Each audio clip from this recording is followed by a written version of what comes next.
दोस्तों, एक बार फिर से स्वागत है आपका लाइक मोड पे। इस वीडियो में देखेंगे 23 जून के इंपॉर्टेंट क्वेश्चंस। तो number 1, according to RBI data, M3 money supply rose to 6.7% in the first 5 month compared to the same period last year. आपको बताना है कि आखिर ये M3 है क्या। दोस्तों, मनी सप्लाई को मेजर करने के 4 ऑल्टरनेटिव तरीके होते हैं, M1, M2, M3, M4। इसमें M1 और M2 होता है, इसको नैरो मनी बोलते हैं, और जो M3 और M4 होता है उसको हम ब्रॉड मनी बोलते हैं। तो इसमें बात की गई है M3 की, तो M3 का सही आंसर है M1 plus net deposit of commercial banks. आपको बता दें, जो M1 होता है वह इक्वल होता है इसके, मतलब कि करेंसी जिसमें कि नोट और कॉइन दोनों आते हैं, और demand deposits held by commercial banks. तो यह M1 हो जाता है। और इसी M1 में अगर हम saving deposits with post office saving banks जोड़ दें तो यह M2 हो जाता है। प्यारे साथियों, और अगर इसी M1 में हम net time deposit of commercial bank जोड़ते हैं तो यह M3 हो जाता है, और M3 को हम ब्रॉड मनी ही बोलते हैं। प्यारे साथियों, आपको बता दें कि M3 मनी सप्लाई मेजर करने का सबसे कारगर तरीका है, इसलिए M3 के थ्रू हम इसे मेजर करते हैं। तो साथियों, बढ़ते हैं अगले प्रश्न पे। IIT Bombay develops Indian receiver chip for routes and location. तो इसका आंसर है ध्रुवा। IIT बॉम्बे ने इसे डेवलप किया है और इसको स्मार्टफोन में लगाया जाएगा ताकि लोकेशन कहाँ है वह आसानी से पता चल सके। भारत का एक सैटेलाइट है जिसका नाम है नेविक। तो यह GPS के बारे में GPS के थ्रू बताता है कि किसी लोकेशन को, तो यह बेसिकली उसको रिसीव करेगा और उससे पता चल जाएगा कि हम कहाँ पे हैं। बढ़ते हैं। Which state to launch Indira Rasoi Yojana for the poor to ensure that no one sleeps hungry. तो इंदिरा रसोई योजना, तो इसका सही आंसर क्या आप बता सकते हैं? इसका सही आंसर राजस्थान। आप ऐसे भी सोच सकते हैं कि इन राज्यों में कांग्रेस की सरकार नहीं है, तो इंदिरा नाम है इंदिरा गांधी पे, तो राजस्थान होगा क्योंकि यहाँ कांग्रेस की सरकार है, अशोक गहलोत CM है। इससे पहले यह स्कीम ऐसा नहीं कि पहली बार राजस्थान में लाया गया है, यह स्कीम चल रहा था बट अन्नपूर्णा रसोई योजना से, जिसके तहत 2 टाइम खाना मिलता है किफ़ायती दरों पे ताकि कोई भूखा ना छूटे। तो उसी का नाम बदलकर इंदिरा गांधी पे कर दिया है अशोक गहलोत ने। बढ़ते हैं नेक्स्ट पे।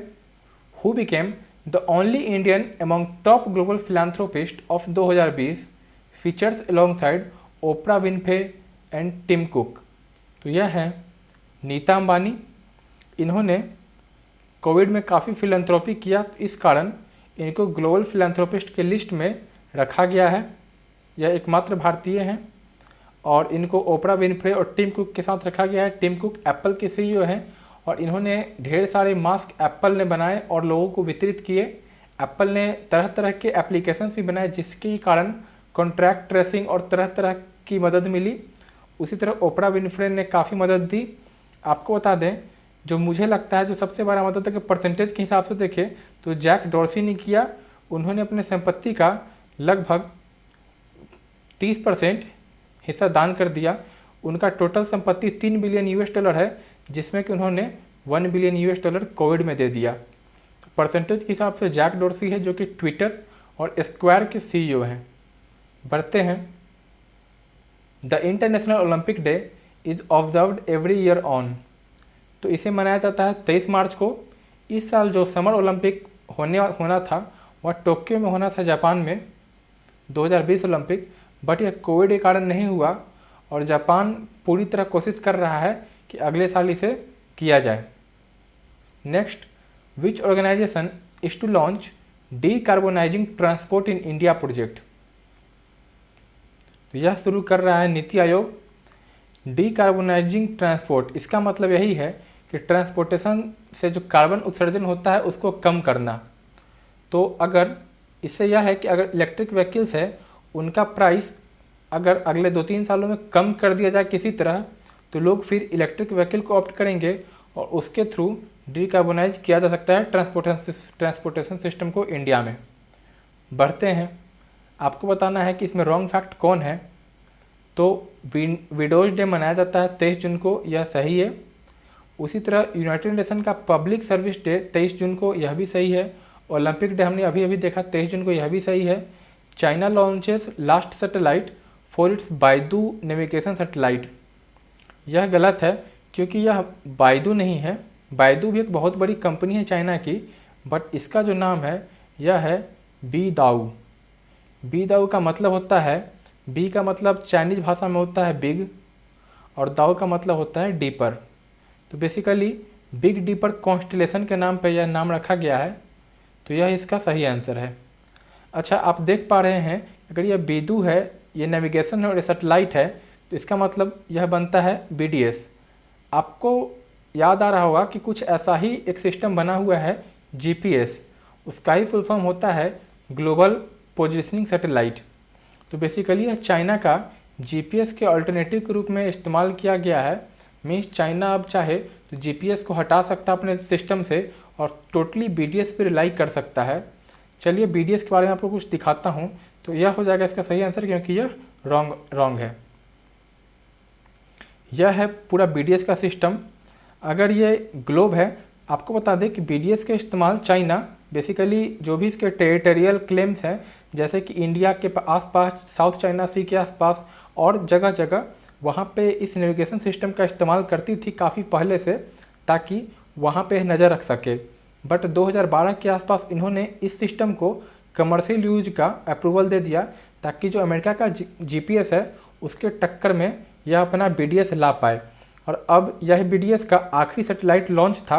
अब आप देख पा रहे हैं कि पूरी तरह से इसने वर्ल्ड के नूक एंड कॉर्नर को घेर लिया है। तो आप समझ सकते हैं कि अब किस तरह चाइना काम कर रहा है।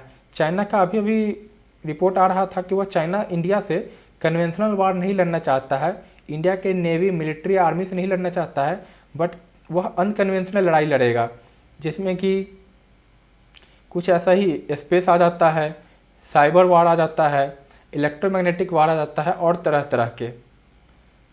बढ़ते हैं अगले प्रश्न पे। एज पर world bank data, India has retained its position in the world largest economy in terms of purchasing power parity. तो भारत ने वर्ल्ड के बड़े बड़े इकोनॉमी में कौन सा स्थान रिटेन किया? इसका सही जवाब है तीसरा, भारत से ऊपर US और चाइना है। तो साथियों, बढ़ते अपने अगले प्रश्न पे। SBI की एक रिपोर्ट आई, उसके तहत कोविड-19 पैंडेमिक के कारण भारत का पर कैपिटा इनकम 5.4% से गिर जाएगा। आपको बताना है कि भारत का अभी पर कैपिटा इनकम क्या है। इसका सही आंसर साथियों 1.52 लाख, और यह 5.5% से गिरकर SBI के हिसाब से 1.43 लाख पे पहुंच जाएगी। आप देख सकते हैं इस चार्ट में भारत का पर कैपिटा इनकम 1.52 लाख है और यह घट के 1.43 पे पहुंच जाएगा अगर 5.4 का कॉन्ट्रैक्शन होता है PCI में। तो वहीं अगर नॉमिनल GDP की बात करें, जो अभी 202 लाख करोड़ है, यह SBI ने बोला है कि 3.8% से कॉन्ट्रैक्ट करेगा और यह 194 लाख करोड़ के आसपास जाके टिक जाएगा। SBI की जो एक रिसर्च रिपोर्ट निकलती है, उसका मैं आपको नाम बताऊं, यह काफ़ी इंपॉर्टेंट एग्जाम के लिए, उसका नाम है इकोरैप। यह SBI की रिपोर्ट निकालता है, SBI का बेसिकली यह रिसर्च रिपोर्ट का नाम है, research report of SBI। Moving on to our last question.